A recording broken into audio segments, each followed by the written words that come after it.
Bene data bakundwa b'umwami Yesu Kristo, mwese abakurikira izi nyigisho tubahaye ikaze mu biganiro bya Saveur Divine. Ibi biganiro mu bitegurirwa n'abavugabutumwa bwiza batandukanye, akaba ari umuhamagaro ugendera ku ijambo ry'Imana byanditse mu gitabo cy'ubutumwa bwiza uko bwanditswe na Matayo ibice 24 umurongo wa 14. Kandi ubutumwa bwiza bw'ubwami buzigishwa mu isi yose ngo bube ubuhamya bwo guhamiriza amahanga yose, nibwo imperuka izahera ko ize. Ibi biganiro mubikurikira ku channel ya YouTube yitwa Saveur Divine. Tubifurije kugubwa neza. Imana Data ari nayo So ibaha umugisha.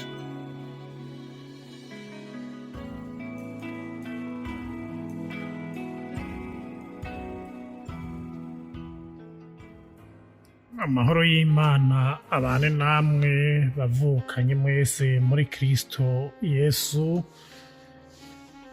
Twongeye kubaha ikaze kandi mu kiganiro Saveur Divine. Mukaba muri kumwe na jewe Nsengiyumva Samuel. Tukaba tugiye gusangira ijambo ry'Imana dusanga mu gitabo ca mbere c'Abami igice ni ca 17.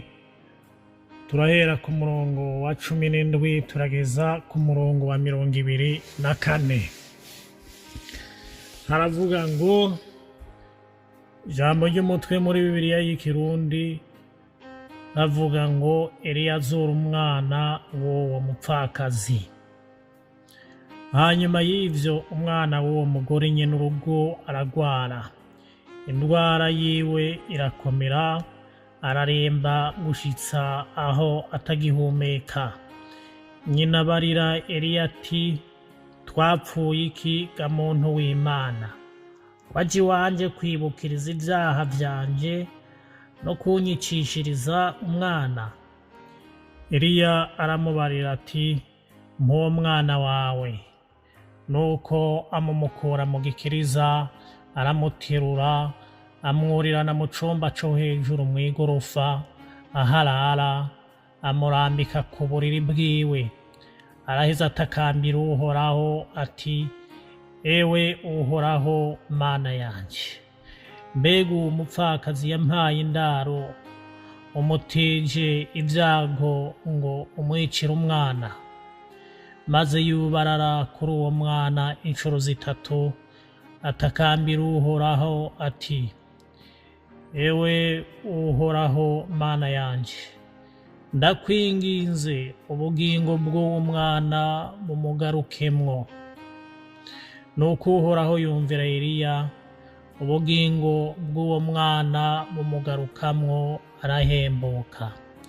Maze Eliya yakira uwo mwana, aramwururukana, amukuye muri ico cumba co hejuru mw'igorofa, aramwinjirana amuha nyina. Eliya aramubarira ati, eho umwana wawe ni muzima. Uwo mugore abarira Eliya ati, noneho menye ko uri umuntu w'Imana koko, kandi ko ijambo ry'Uhoraho uvuga ari ryo ukuri. Imana ishimwe cyane. Turashimiye Imana yuko turi bazima, ko tuvuga bigakunda. Turashimiye Imana kuko yaradutabaye, yaratugwaniriye. Birashoboka hari imisozi yari ihanamye iguhagurukiye, ariko Imana yaraguhaye kuyiduga canke kuyimanuka, uragera iyo waja. Ijambo ry'Imana riratubwiye amakuru ya Eliya n'umugore w'umupfakazi yari afise umwana umwe, maze hagera igihe uwo mwana arapfa. Tuvugane iri jambo tuti, Imana ikwereke urundi ruhande rwayo rwo gukora. Imana ishimwe cyane. Hari ivy'Imana yagukoreye, hari uburyo wigeze kubona Imana. mugabo ugera ahantu canke ushobora kubugeza ahantu uno munsi ubona yuko uri mu bihe bigukomereye bikubabaza.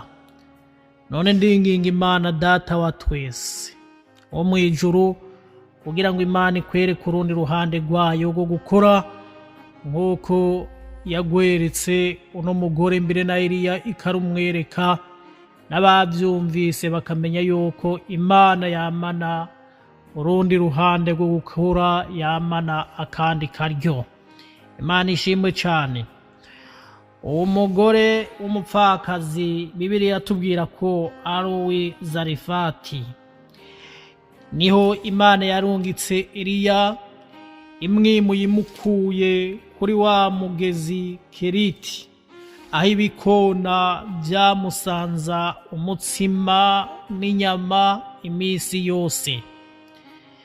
Mwene data unyumviriza, Eliya ntiyarabeshejweho n'ibikona. Icyari kimubeshejeho Eliya ni ijambo Imana yari yaramubwiye, uko Imana ivuze nuko nyene ntibesha. Umwana w'umuntu ashobora kwibesha ku ijambo yavuze, ariko Imana ntibesha. Yarabeshejweho rero n'ijambo Imana yamubwiye. Imana iramwimura ava kuri uwo mugezi, iramubwira iti genda ku mugore w'umupfakazi Zarifati.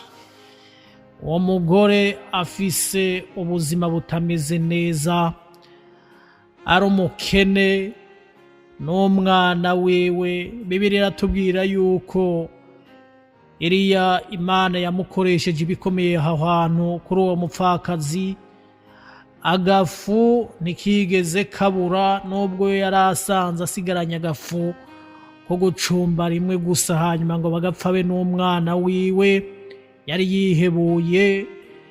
Hanyuma n'utuvuta twa Elayo nyene twari ko turarangira, yari asigaranye twarimwe yiteze gupfa. Mwene data uri kuranyumviriza, aho ugeze hose Imana ikuremere ibihe bishasha, ikwereka urundi ruhande rwayo rwo gukora, ikwereka kandi karyo. Imana ishimwe cyane. Aho dusomye uwo mwana rero w'uwo mupfakazi aragwara, ingwara yiwe irakomera, kandi Eliya ari ngaho, Imana irabireka, uwo mwana arapfa. Umurongo wa 18 rero utwereka yuko muri urwo rupfu rw'uwo mwana, uwo mugore nyina w'uwo mwana yibutse ko ari umunyantege nke, ko ari umunyabyaha.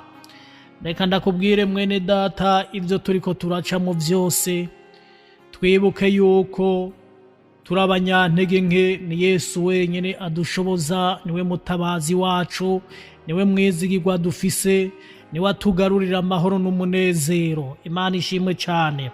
Maze Bibiliya yatubwiye yuko umugore yatakambiye Eliya, maze Eliya ajana uwo mwana ngo mu cumba ciwe co hejuru, amwubararako, arasenga Imana, yambaza Imana, yinginga Imana. Imana ishimwe cyane. Muntu w'Imana uri kuranyumviriza, tunganya ingeso zawe, urondere imigenderanire myiza n'Imana. Imana ishimwe cyane. Maze wambaza Imana, uhamagara Imana, utabaza Imana kugira ngo igutabare, ikuremere igihe gishasha, bicishije mu kandi karyo kayo ko gukora. Imana ishimwe cyane.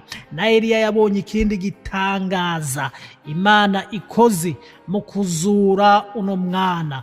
Nyina w'umwana yabonye Imana ukundi gushasha. Imana yari yaramugaburiye, yari yaramurinze gupfa yishwe n'inzara. Imana irungika umukozi wayo Eliya kugira ngo hakorere ibikomeye. Imana ishimwe cyane.